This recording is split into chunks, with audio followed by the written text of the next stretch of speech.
Here's a garden. This represents the love of a relationship and all the potential of a relationship. And this, of course, represents the offenses that are going to come into your relationship. Now, you don't have to be married to get a whole lot out of what I'm saying right now. This will apply to anybody in your life who is important to you and show you exactly what the enemy will try to do. Like, for instance, I don't know if Stephanie's a good cook or not. Oh, yeah. Yeah, good. And I was talking to my mom this morning. No, my mom lives here in Charlotte, and she reminded me of this story. This is hilarious. It just shows how offenses can come. Because the question isn't, are offenses going to come into your relationship? That's not the question. They're going to come. They're going to come. The question is, what are you going to do with them? That's what determines whether or not you keep a strong relationship with God, with others, with yourself. So my mom was telling me they were at my father's mom's house, so my grandmother, my dad's mom's house for Thanksgiving, and she made some stuffing. Do you know that? Yeah. And when she and my grandmother made some stuffing, and the way I understood the story, my dad was sitting there eating his mom's stuffing.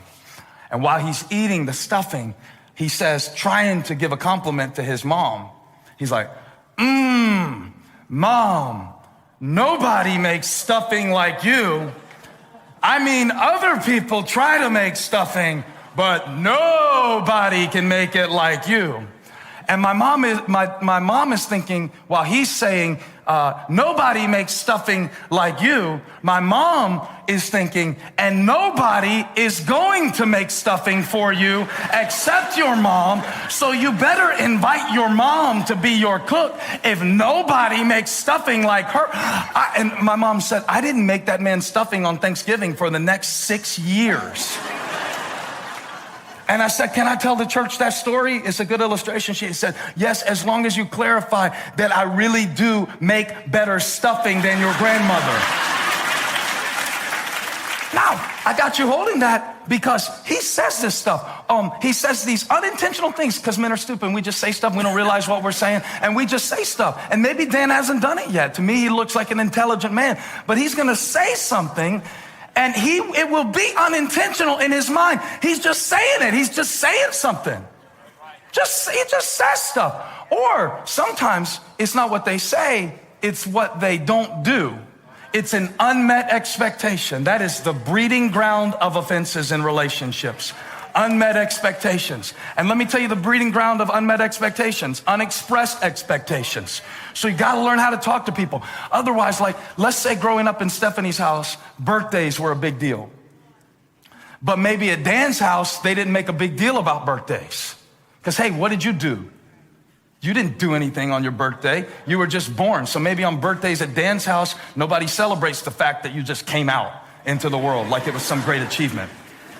But Stephanie wakes up and her mom used to make her pancakes on her birthday and her dad had a special song that he would sing. I don't know, I'm making this stuff up. I never met Stephanie and Dan before. I was making a scenario. And so Dan wakes up on the birthday and he's gonna take her out to P.F. Chang's that night because that's her favorite place, she said. But now it's morning time and it's like 7 and there's no pancakes and there's no special song and there's no thing. And so now all of a sudden it's the first birthday they spend as a married couple. And he wakes up and gives her a little kiss and goes to work and leaves her with an offense.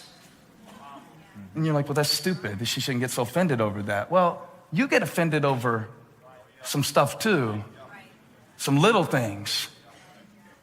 And you hold it. And it won't just be you offending her.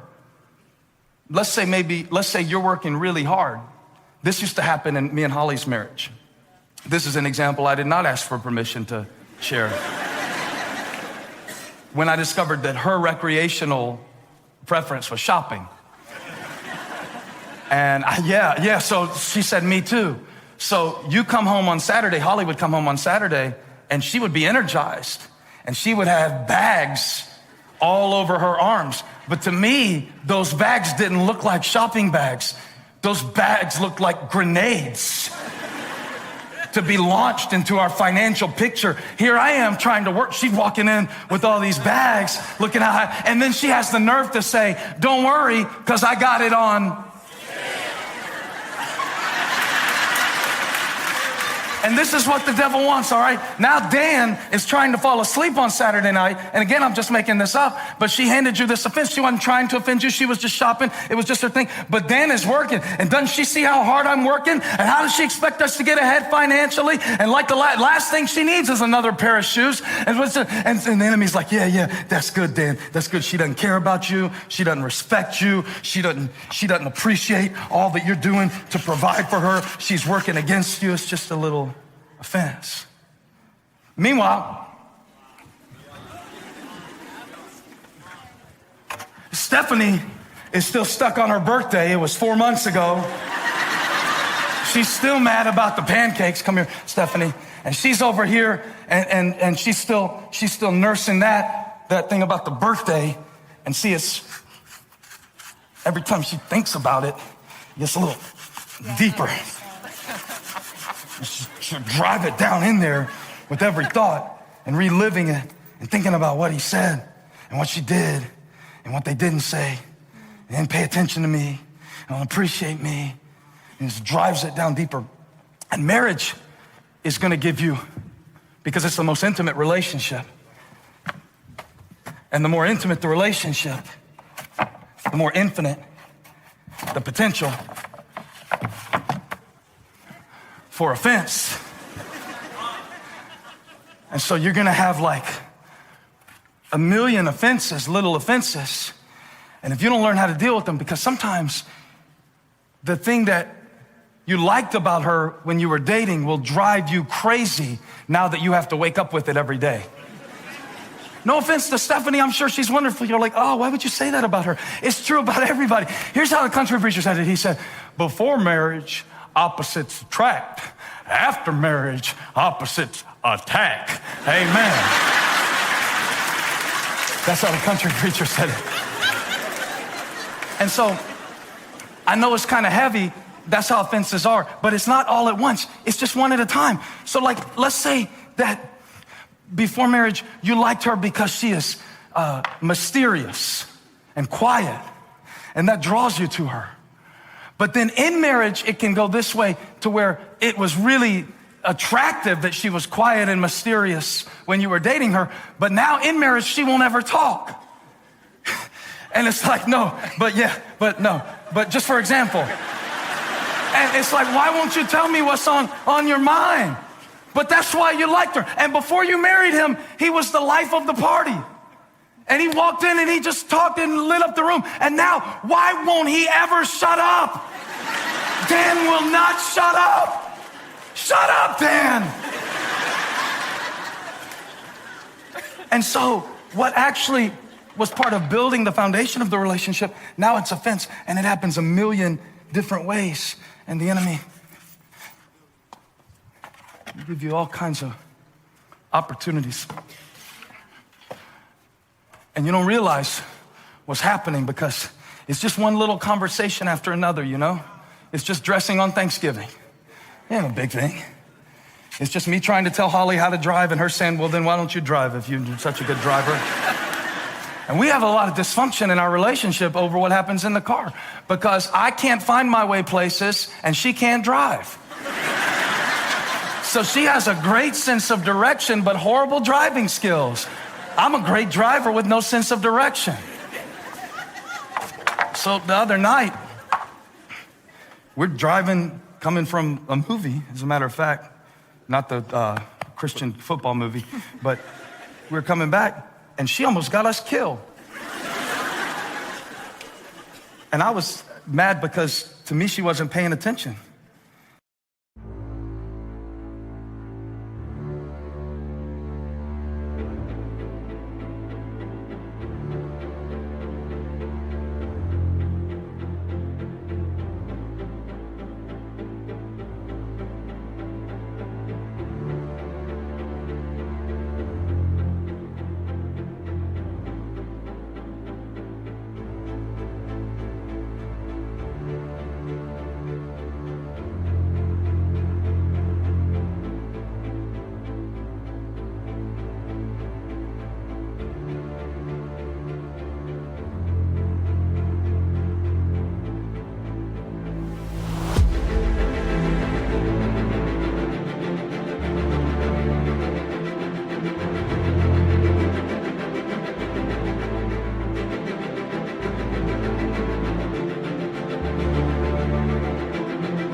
And we talked about that later, and she was like, well, you know, if you want to be in control of how the car works, there's a different seat you can sit in.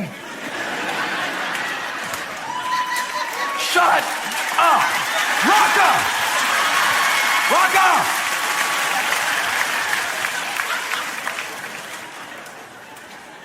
That's the biggest problem you have? No, it's not the biggest problem we have. It's just the one I'm going to tell you about. It's none of your business, the problems we have. But see, offense by offense, if we don't learn what to do about this, the enemy would love just one conversation after another. You don't make a decision to walk away from a relationship that you love. You don't see them becoming your enemy in Matthew 5:25. It's just one unacknowledged effort after another, and you start thinking, well, I'm the only one who ever takes out the trash around here. Well, I guess I'll do it again, like always. No, it's good, I got it. I got it, it's not a problem. I would love to get up with the kid again in the middle of the night. No, it's fine, I know, you gotta work. And now, what started as just a small offense, now what God joined together is separated because of offense.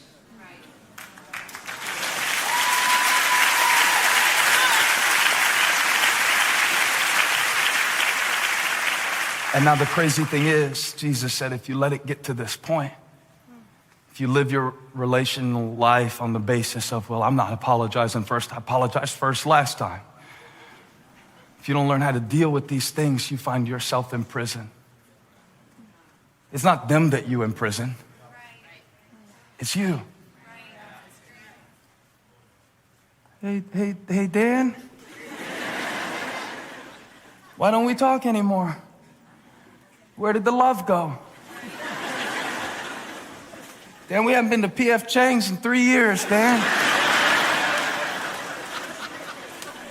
You built offense.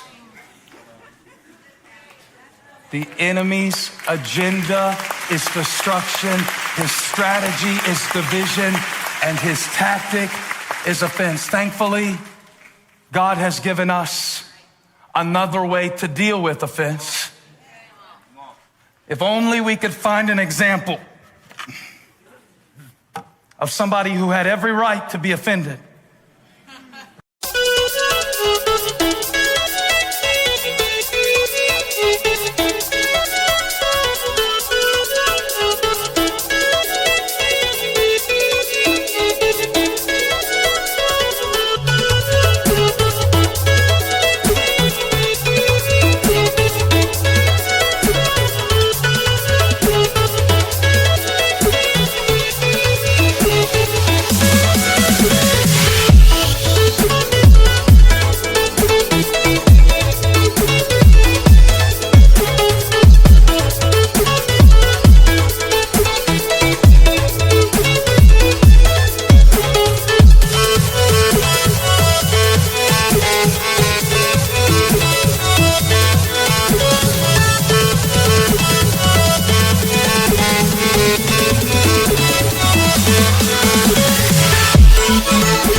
Of somebody who had every right to hold it against us. Of somebody who had every right to stand at a distance, but opened his arms and said,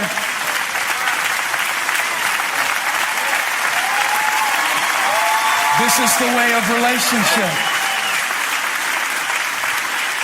And the Lord gave me a real specific word for somebody who needs reconciliation in your relationship. It's very simple what they have to do. If they're going to stay like they started, if we're going to get back to where we were, We're gonna have to learn, watch this, this is very profound, it's deep, you're gonna miss it. This is what you're gonna have to learn. You gotta learn to drop it. You gotta learn to drop it. And I don't mean suppress it. I don't mean you don't deal with things after they happen. But after you've had the conversation, Dan, I like pancakes on my birthday, then drop it. Touch somebody, say drop it. I mean the moment the offense, because you can't always control what's handed to you, but you can control what you do with it. So what are you gonna do with the offense? Come on, Dan, you can't choose anybody else's actions. The enemy wants you to drive it down deep. You know, he wants you to think about it and miss all the reasons that the person has worked their way into your life and miss all the things they've done for you. And he wants to drive it, but God says, drop it. I believe that there are some things that we need to drop tonight. In fact, Jesus said, this is so important, that if you are in church at the altar offering a gift and a sacrifice, but the primary relationships in your life are dysfunctional and need reconciliation, you can't even properly connect with God unless you drop it. Do it again, Dan. Drop it. Every time they do it, I want you to reinforce it. 1, 2, 3, drop it. What are you gonna do when they don't acknowledge you, when they don't notice you? What are you gonna do?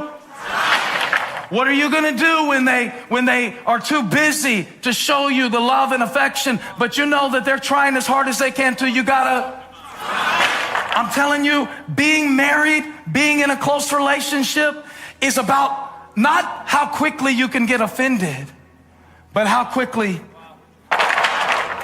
you can get over it. Hey, thanks for watching. Click the subscribe button on your screen so you never miss a video. And would you also take a second and share this video with a friend? If you click the arrow below that says share, maybe you can encourage somebody today, your coworker, your mom, whoever. You never know how it might impact their life. Thanks again for watching, and don't forget to subscribe and share.